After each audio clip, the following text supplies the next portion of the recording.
He's here. What about strike him in the groin? Great shot. I love it. Do you know what to do after that?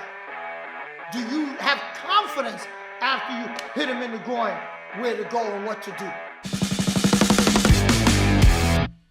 Friends, today I got another video for you today. Hey! Are you listening? Pay attention. Got another video for you today.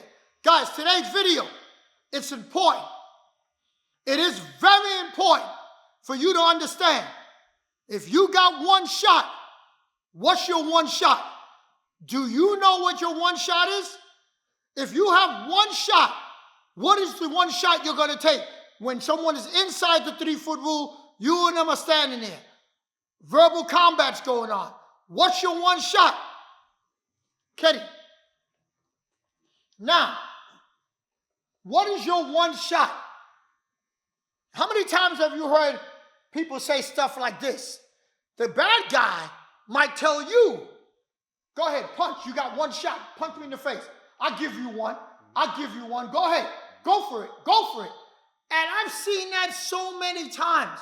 And the person on the other end, I've only seen one time where it worked out. Where it worked out for the guy who he was saying, go for it, go for it. Because that guy happened to be a real good fighter, and he didn't know who the hell he was telling, yo, take your shot. Take your one shot. See? But now, no one's saying verbally, take your one shot. No one's saying, go ahead, take a shot. I'll give you the first punch. Go for it. Go ahead. Go ahead. No one's doing that. He's here talking to you, telling you whatever he's telling you. Just walk away from now you know in your mind, you're not getting two chances. You're getting one chance. So if you F this up, when you stop giving, it's time for you to get. So now what is the one thing you're going to do? Are you going to punch him in the throat? Huh? Are you going to hook punch him in the face? I watched a video the other day where the guy said, let me show you the best thing to do when someone's inside striking range. This is the best thing for you to do. He goes, use your hook punch. He goes, set your body up so you can twerk your body, twerk your hips, shift your hips. He goes, put this hand out, like if you're telling the guy that, no, you don't want no problem, and then just, boom, catch him with the hook. Let me ask you a question. How many of you got that great right hook? And if you got that great right hook, let me ask you a question. How come you're not using that great right hook in a ring to make yourself a whole lot of money? Why don't you use that great right hook to become champion? I'm waiting. Okay? So that great right hook depends on who you hitting, right? It's not great for everybody. It's not great for everyone. And what happens if the great right hook don't work the way you want it to work? Now what? You just turn a standstill self-defense situation into a fighting situation. So, now what? If you understand that you put time in and you've been working on training, maybe you might tell yourself like me, okay, I feel super confident with pulling the head forward, going into the eyes. I'm good with that, but are you good with that? Are you good with that? And do you know the follow-up after you, boom, stick him in the eyes? Are you good with doing that? Are you really good with doing that first? Are you seriously really good with damaging a person's vision for life? And just remember, this is for training purposes only. I'm not telling you to go stick your finger in the guy's eye and damage his eye for life. I'm saying, if that happens, are you okay with that? So I don't know. What about this? He's here. What about strike him in the groin? Great shot. I love it. Do you know what to do after that? Do you have confidence after you hit him in the groin where to go and what to do? Okay? I don't know. Let me ask you a better question. What about your son? What about your daughter? What about your wife? What about your boyfriend? For you ladies, because in this world you got to be politically correct. What about you ladies who have a girlfriend? Huh? Do you and your girlfriend know what to do when you two are out? And some guys get up in your face? Or some girls get up in your face. Or some girls get up in your face, because we all know some of these women are more ratchet than some of the men are, right? So now, what do you do? What do you do? What's your best defense from here?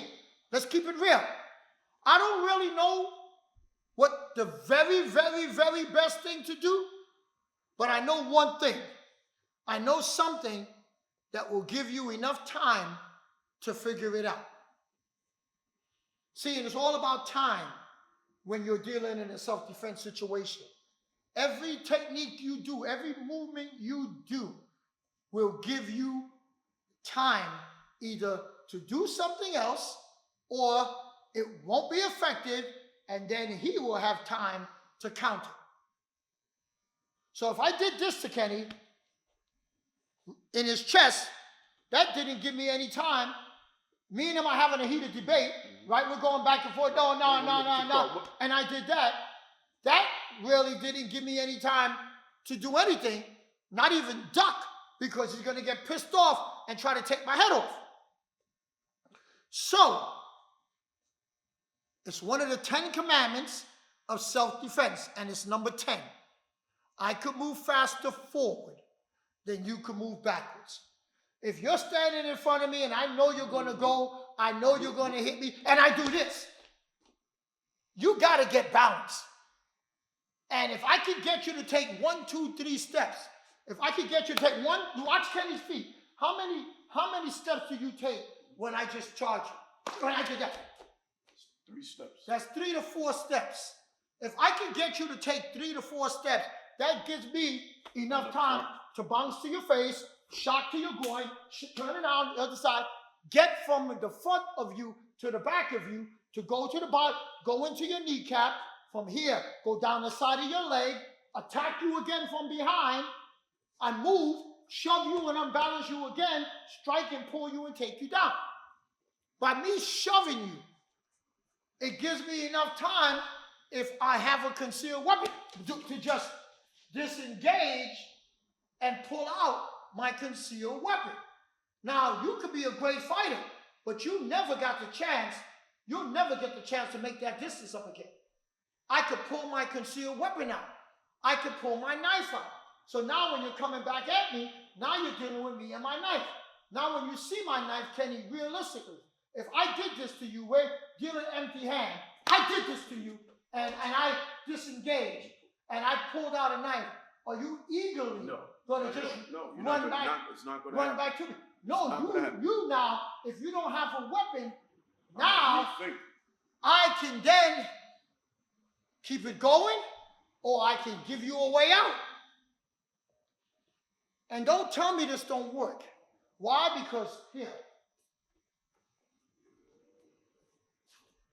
a lot of times when people confront you, they never pay attention to what's behind them.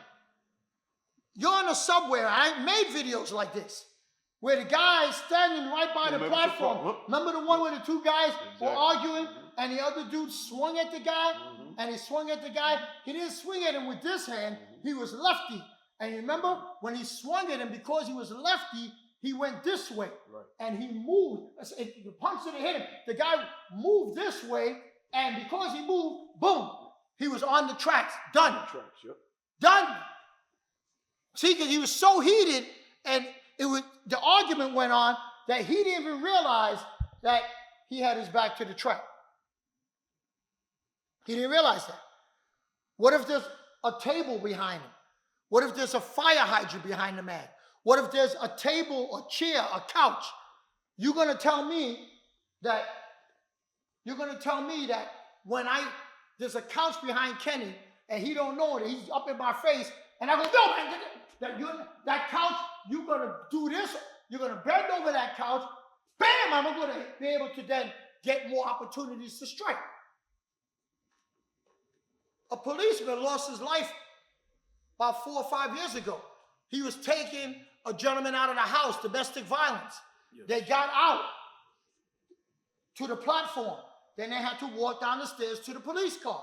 When they got out to the platform, the officer was like this, had the guy, escorting the guy, and the guy was like this, and the guy was, yo, man, I didn't do anything. And the officer turned around, and the guy said, I didn't do anything. And he just pushed the cop.